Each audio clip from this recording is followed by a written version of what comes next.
don't forget to like and subscribe. Hello there. Alright, for the first time ever, I watched The Conjuring, and I've never been a big fan of scary movies, because I worked in film, and horror scare is always one of the simplest to do. It's all about the audio cues, the visual cues, the weird camera angles in this film, so I've never really been a big fan. Alright, The Conjuring, a family, it starts with basically the Warren, if anyone knows what the Warren families are. I forget their first name, but yeah, they're basically paranormal investigators who wrote the book on the paranormal activity. Okay, I guess I'm a little bit of a skeptic. Who wrote the book on paranormal activity? It starts with them, and then basically talking about how it's real. Then they go into one of their cases after something apparently very bad happened with, not death, but a tragic experience happened with the Warren, Mrs. Warren. And then it goes into following the story of this family, and immediately I was like, either follow one or the other. Follow the paranormal investigators, make it more of a mystery horror. That would be awesome. No, instead they were trying to do a horror, then a tragic paranormal investigator storyline, which it just didn't feel like it worked. Nothing really scary happens because, again, the audio cues, the everything was right there, set in stone. It's obvious what was going on.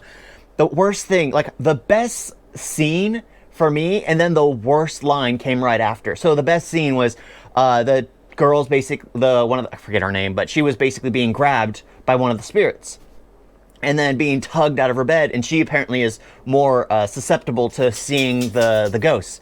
So she sees one of them in the darkness behind the door.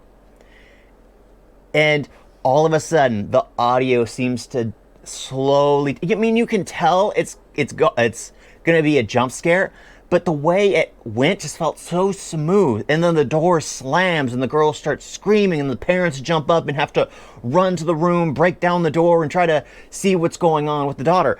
It was the most amazing scene right there. That the audio cues alone, I felt, were just masterful. And then the girl goes on to say, it spoke to me. And I was thinking, okay, it's going to be some tragic story, because what they introduced with the Warrens at the beginning is that these entities try to bring you in, try to make you feel sorry for them. To, like with the doll Annabelle, you invite the soul into a doll to inhabit it, so it can live with you guys. But no, the girl says, it spoke to me. It said it wants to kill our whole family. It's just, okay, what spirit would go out of its way to do that? It just, oh my gosh.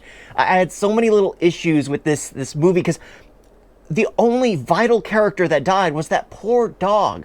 The dog was the best part, because honestly, if you're going to buy a used house, you take your dog to investigate it first. You take an animal, because they are more susceptible to those times. Yes, I'm talking about you, boy. I'm talking about you. Yeah, see, he knows. He knows. Yeah. you take an animal there because they would let you know. If they do not feel comfortable there, they do not feel comfortable there for a reason. Yes, boy. Yes, I'm talking about you. Yeah. So it was just immediately I was already like, if the dog didn't want to go in, the dog died, and I was like, okay, maybe the sheriff from Stranger Things, maybe he's gonna die off. Maybe this is the sequel to the Stranger Things. The second I saw him, I was like, I recognize him from Stranger Things. I was like, it has to be him. Yeah, maybe this is a prequel then, because nobody dies. Absolutely not a single person died in this film. I was expecting at least one of the paranormal investigators, like the no-named guy, or the sheriff, was going to die, because apparently the family wasn't going to die. And the one thing that aggravated me at the very end is, like, they had all these pictures, they had all this camera equipment, they had all this audio recording, and at the very end they're talking about how this is a true story, and this is all based off true events, where they were taking pictures, where they were taking video, where they were taking audio recordings, and they couldn't show us a single one of those at the very end. All they did was show us a picture of the family that was being haunted, and then a picture of the Warrens family. That was it. That's all they showed us. And I was just like, you can't tell me it's based off true events and have it established in somewhat reality, where they're taking pictures.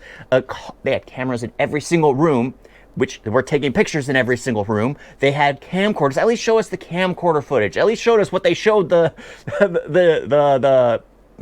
reverend, or whatever it is, the priest. At least show us what they showed that. I'm sorry. I don't mean to be too much of a skeptic, but when it comes to stuff like this, it's just, if you're going to execute it correctly, don't say it's based off I always have issues when they do that in movies, and then they don't give me anything on the back end to prove it. It's just like what I'm used to, I guess, in Western cinema when they do a story. I know in some cultures it becomes an issue because it can cause tension. So you basically say it, but you don't say it, and it's like one of those things that is mum. It's quiet about it. But I'm so used to it when it's based off true events, and there's camera footage of the time. You'll show the live footage, or you show the pictures of them going through. It just bothered me. The whole movie was just, oh my gosh, cringeworthy, absolutely cringeworthy. Yeah.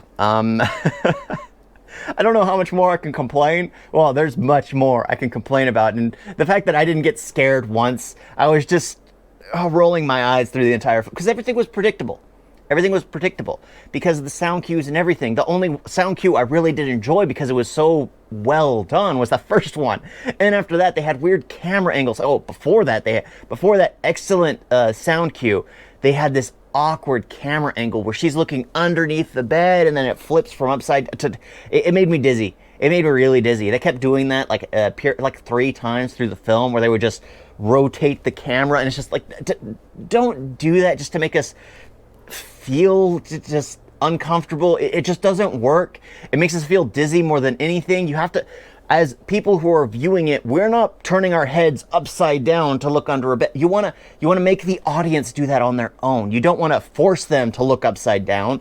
You want to make the audience want to tilt their head to see a better angle. That's when you know you've nailed the mark. When you get the audience trying to peek around a corner, that's when you've nailed it.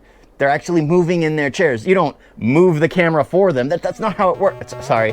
Thank you all for watching. Talk to you next time. Toodles.